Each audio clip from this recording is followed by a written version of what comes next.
नमस्कार, आप देख रहे हैं राजपट टीवी और मैं हूं आपके साथ सपना ठाकुर। रुक करते हैं आज की बड़ी खबरों की ओर।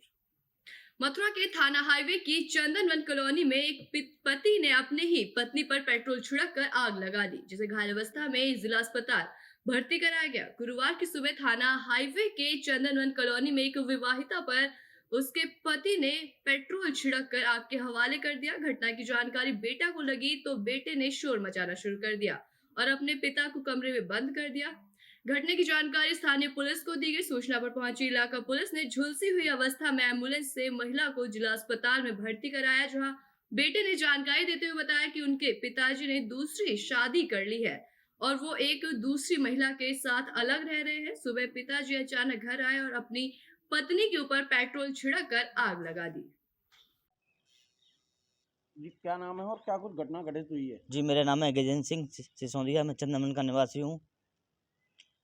मैं और मेरी पत्नी सुबह सो रहे थे, अचानक मेरी माँ आई, आग लगी हुई, और उनको देख के हमने आग बुझाई और मेरे पिताजी ने आग लगाई थी, बता रही थी माँ जी।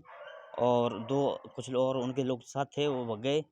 हमने हमारे पिताजी को कमरे में बंद कर दिया, पुलिस बुला ली तथा एम्बुलेंस लेके हम घर अस्पताल में आ गए। वहीं 5 जनवरी 2023 को अपर पुलिस महानिदेशक गोरखपुर जोन गोरखपुर अखिल कुमार द्वारा पुलिस अधीक्षक कुशीनगर धवल जायसवाल की उपस्थिति में पुलिस कार्यालय में जनता दर्शन का आयोजन किया गया। इसमें फरियादियों की समस्याएं सुनी गई और पुलिस विभाग के अधिकारियों को मौके पर जाकर शिकायतों को गंभीरता से लेकर 100% निष्पक्ष निस्तारण करने के लिए निर्देश दिए गए। महोदय द्वारा उपस्थित समस्त पुलिस अधिकारियों को निर्देशित किया गया कि जनता दर्शन में प्राप्त शिकायती प्रार्थना पत्रों का गुणवत्तापूर्ण निस्तारण जल्द से जल्द किया जाना चाहिए और जिन प्रार्थना पत्रों का निस्तारण उच्चाधिकारी स्तर से किया जाना है, उन पर रिपोर्ट लगाकर संबंधित अधिकारी को प्रेषित करें, जिससे समय से उचित निस्तारण कराया जा सके और समस्त शिकायती प्रार्थना पत्रों का फीडबैक भी लिया जा सके। आज जनपद कुशीनगर में जनसुनवाई के लिए उपस्थित हुआ था, जहां जनता के लोग आए और मिले भी हैं। मुख्य उद्देश्य ये था कि किस प्रकार की शिकायतें पुलिस अधीक्षक के स्तर पे आती हैं, क्यों आती हैं, थाने पर ये शिकायतें क्यों नहीं निस्तारण हो सकते हैं, कहाँ उसमें कमी है प्रोसेस में, उसको समझने के लिए और इस बारे में डिस्कस करेंगे हम लोग। यहाँ के जो राजपत्रित अधिकारी हैं उनसे भी विचार विमर्श होगा। उद्देश्य ये है कि कोई भी आदमी बहुत दूर से तुर्कपट्टी से और खड्डा से यहाँ नहीं आना चाहेगा अगर उसका निस्तारण स्थानीय रूप से हो जाता है। कई ऐसे मामले होते हैं जो सीधे पुलिस से संबंधित होते हैं और FIR करके अग्रिम कार्रवाई करने की आवश्यकता होती है। कई ऐसे मामले होते हैं जिसके लिए थाना दिवस बना है, ज़मीनी संबंधी विवाद है, उसका निस्तारण पुलिस के पास नहीं होता। ठीक है, पुलिस उसके लिमिटेड पार्ट की फौजदारी ना हो देखें, लेकिन निस्तारण करने के लिए उसको थाना दिवस पे दर्ज करके ठीक ढंग से निस्तारण करवाएंगे। जिला पंचायत सदस्य विनीता रावत ने अपने निजी आवास पर ठंड को देखते हुए कंबल वितरण कर ठंड से निजात दिलाने की पहल की। इस दौरान जिला पंचायत प्रतिनिधि अजय रावत मौजूद रहे और क्षेत्र की जनता से आशीर्वाद लिया। विनीता रावत और अजय रावत गरीबों की मदद करते रहते हैं और हर एक गरीब से हालचाल पूछते हैं, उनका हालचाल जानते हैं। उसी प्रकार किसी की दिक्कत हो तो इसमें विनीता रावत हमेशा ही खड़ी दिखाई देती है। मथुरा के थाना हाईवे इलाका में रामपुर मुडेसी के पास बदमाशों को पुलिस की मुठभेड़ हो गई। इस मुठभेड़ में शातिर बदमाश जाहिद को पुलिस ने घायल अवस्था में गिरफ्तार किया है। बताया जा रहा है कि शातिर बदमाश जाहिद पलवल का निवासी है। वो हाईवे पर लूट की वारदात को अंजाम देता था। SSP शैलेश कुमार पांडे का कहना है कि थाना हाईवे पुलिस और स्वाट टीम की संयुक्त मुठभेड़ में शातिर बदमाश जाहिद को गिरफ्तार किया गया। उनका कहना है कि पकड़ा गया बदमाश जाहिद हाईवे पर लूट और चोरी की घटनाओं को बड़े पैमाने पर अंजाम दिया करता था और साथ ही ये भी कहा गया है कि इन पर कई मामले पहले से भी दर्ज है।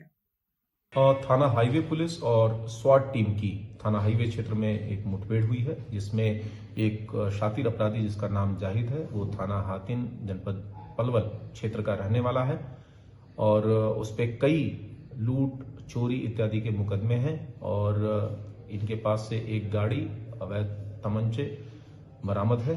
ये अपराधी हाईवे पे लूट की घटनाओं को तथा हाईवे पे खड़े लोडेड कंटेनर्स को उसमें ताला तोड़ के उसमें से सामान चोरी करने के कई सारे मुकदमे होते हैं और इस तरह की इनकी मोडस ऑपरेंडी होती है। ड्राइवरों को बांधकर फेंककर लूट की घटनाएं तथा अन्य हाईवे संबंधी अपराध ये करते हैं। और आज पुलिस मुठभेड़ में ये अपराधी घायल हुआ है और आगे की विधिक कार्रवाई इसमें प्रचलित है। मथुरा में श्री कृष्ण जन्म स्थान ईदगाह वाद मामले में हिंदू महासभा द्वारा दायर किए गए वाद के मामले में सिविल जज सीनियर डिवीजन के न्यायालय में सुनवाई हुई।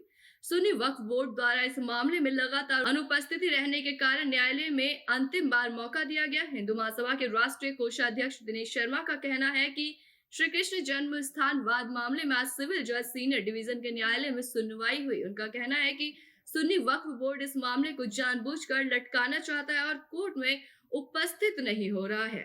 न्यायालय में उन्हें अंतिम मौका दिया है। उनका कहना है कि इस मामले में अगली सुनवाई 7 फरवरी को होगी। ये बताएं आज कोर्ट में क्या सुनवाई हुई? आज माननीय न्यायालय में सिविल कोर्ट सीनियर डिवीजन में हमारे दिनेश शर्मा वाले केस की सुनवाई होनी थी। उसमें यूपी सुन्नी सेंट्रल वक्फ बोर्ड जानबूझ के हाजिर नहीं हो रहे हैं। पिछली बार भी उन्होंने सम्मन लौटा दिया था और जो इंतजामिया कमेटी वाले हैं वो कहते हैं 7 रूल 11 पे बहस होनी चाहिए।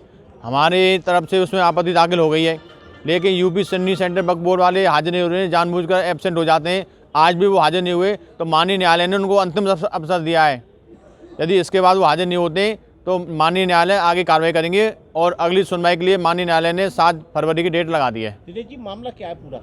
मामला ये है कि हमने एक दावा किया था कि भगवान कृष्ण जन्मभूमि मंदिर से शाही ईदगाह को वहाँ से हटाया जाए और मंदिर की ज़मीन को मंदिर को वापस दिया जाए।